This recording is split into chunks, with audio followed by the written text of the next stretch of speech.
AM 1420 WIMS, Younger Life Live, Gerard Media LLC, and it is so great to be alive here. Rick Federici, hi, Mary Anthony. It is so great to hear the great folks here at WIMS. Let's hit up our phone lines here on WIMS, the talk of the South Shore, streaming live at WIMSradio.com. Let's call in Dana. Hi, Dana. How are you? Hi, I'm good. Thanks for having me. It is such a great day to be alive with you here on WIMS, the talk of the South Shore. How is everything going today? Good? Yeah, very good. Very good. I'm in DC, so things are good here. Well, I have to tell you, it's a little crazy over here as we look at Younger Life Live, where our actual flagship studios are at. We're in an actual state of emergency. We're right outside the Chicagoland area, and they're not letting anybody travel on the roadways. Transit's all shut down, and our good pal Mary Anthony's over at Studio B, so it's just craziness going on, and it keeps me fun. It keeps me alive. You know what I'm saying? Yeah, definitely. That sounds kind of exciting.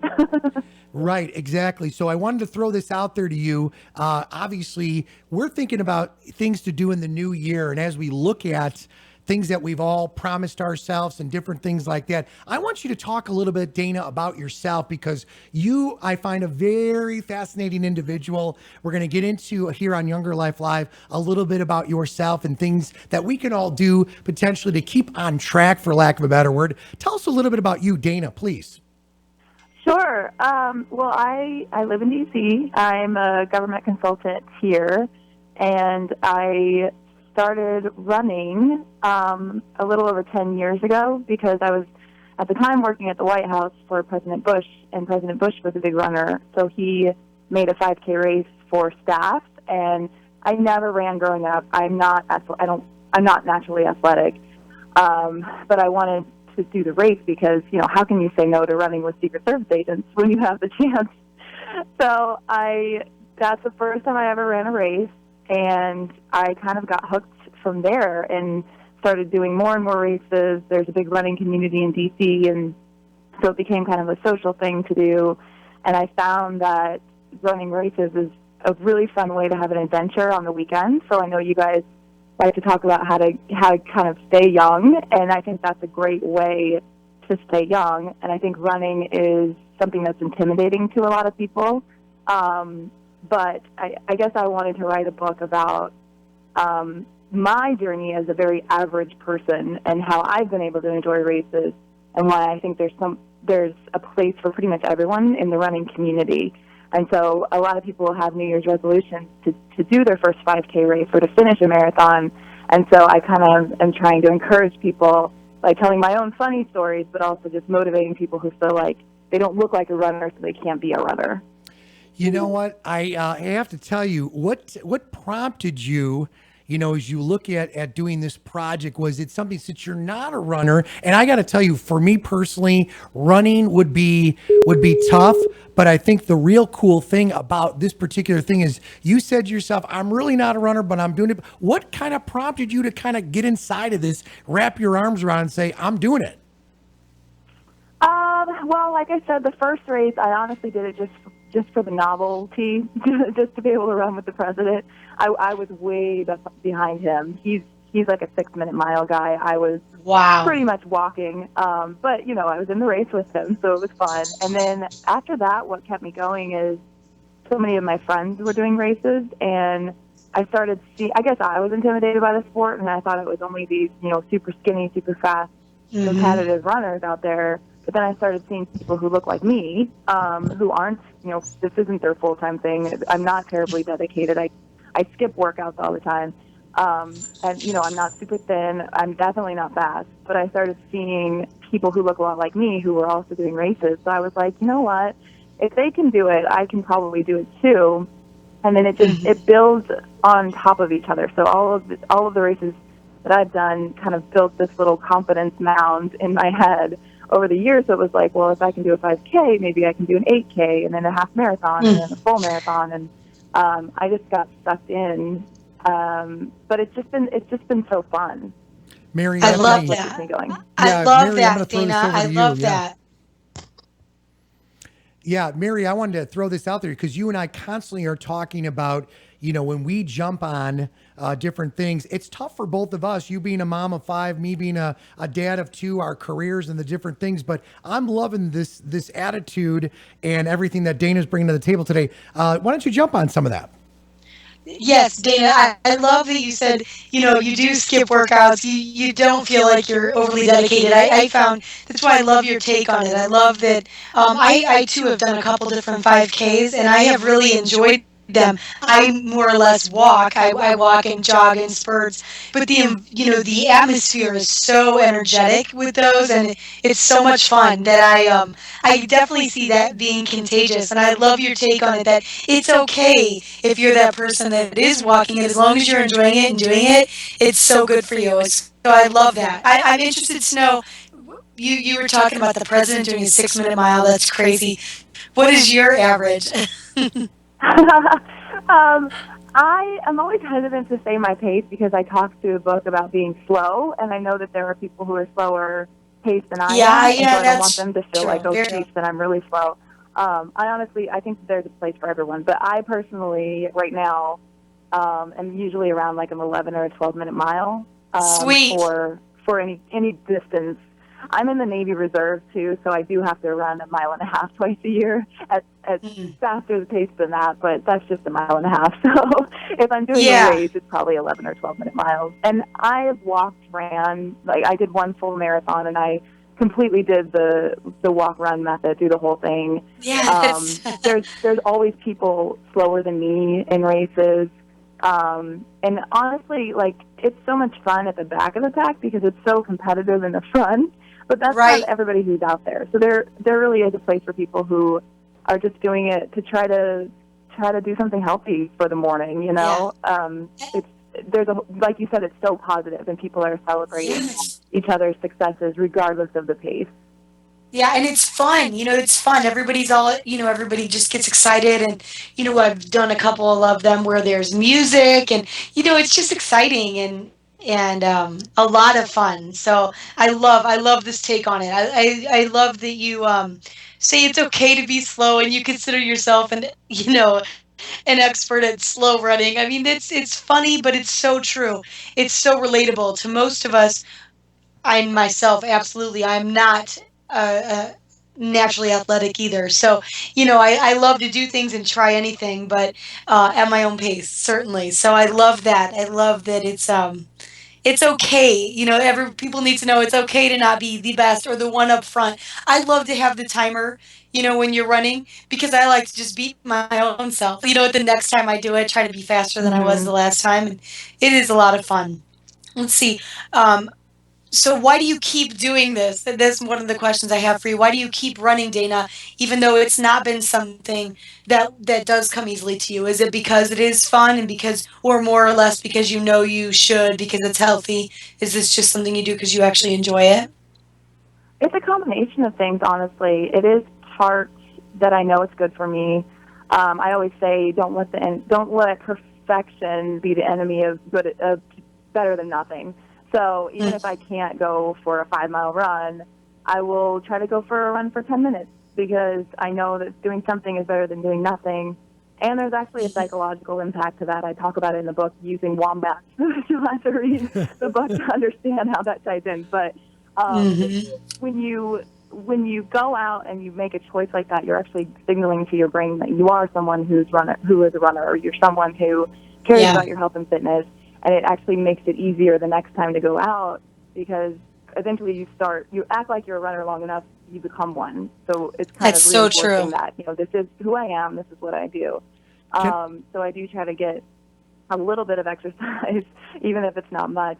But there are so many rewards to running, physically, mentally, but then also just the community is so positive. Mhm. It's so amazing to see a race and see strangers cheering each other on and cheering on other people yourself. I've finished races and gone back and then finished with someone else who was way behind me. And, Oh. you almost get moved to tears because it's just such an amazing, I don't know, microcosm of life. And when you see Mhm. people struggling to get through a race and they overcome, it's like watching them overcome in life in general. So it's just such a, there's so many great rewards in it. But I've also had really funny experiences and mishaps in my own journey. So the book it talks about those humorous moments as well. Right. Hey, I'm can I glad you ask brought a up the quick book. Go question ahead, there, Rick. Dana? Go ahead. This is one of the things I wanted to throw out there. You've got folks that are listening here to Younger Life Live, and of course, Mary Anthony, Rick Federighi. We're so honored to have you on the program, but you're hitting a lot of things. Somebody out there, and we went through this earlier this week where we have challenges out to a number of our viewers and listeners, but how can we try to achieve goals, the listeners and the viewers? What would you suggest to them? Because you're hitting it home for a lot of folks where, I'm out there. There are some days that I get on my bike and I cycle or I use my trainer during the winter because of the crazy weather. But I feel if I get 5 or 10 minutes, I'm good. What would you say about reaching goals, if you wouldn't mind me asking that question for some of the viewers and the listeners listening today? Sure. Well, I hopefully this answers it, but I have to use a variety of tricks to get myself to keep going out there. Even though I love running and I can look back and see how many amazing opportunities or experiences I've had running, it's still a struggle every day to get out there. And so I have to use a lot of different, sometimes unconventional tricks, which I mention a lot in the book. But one thing is I sign up for a race. I don't overanalyze it. Just pick a race you want to do, pick a race your friends are doing, or a city that you want to visit. Sign up for it. Don't think about it too much.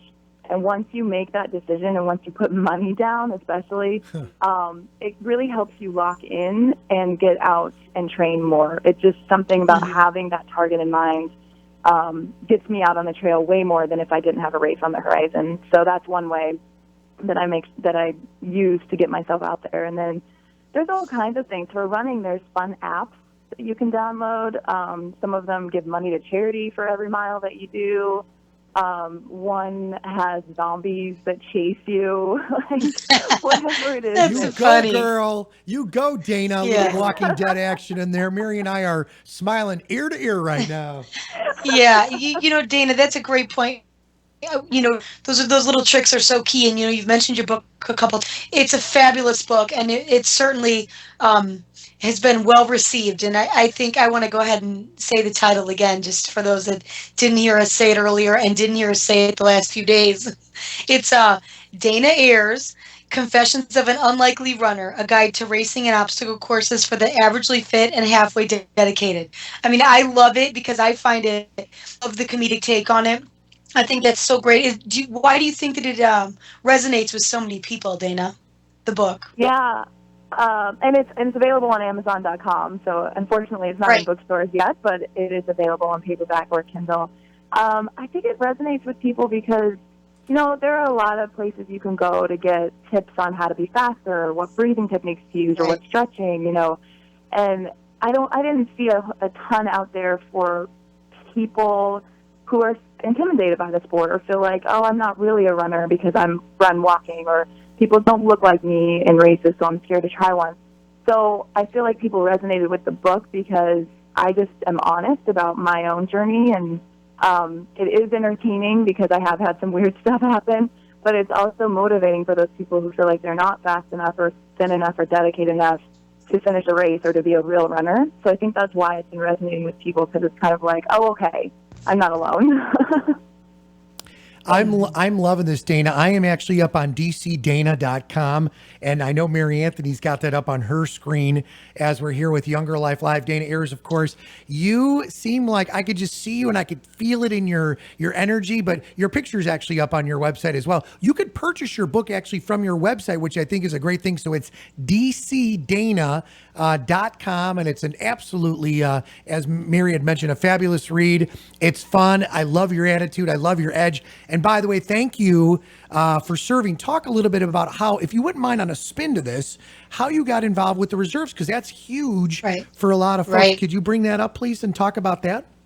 Oh, sure. I'm kind of so yeah. DC Dana is where my blog lives, and that's kind of where the book started because I had a blog for 4 years, and I think my whole underlying theme of my life is an unlikely blank.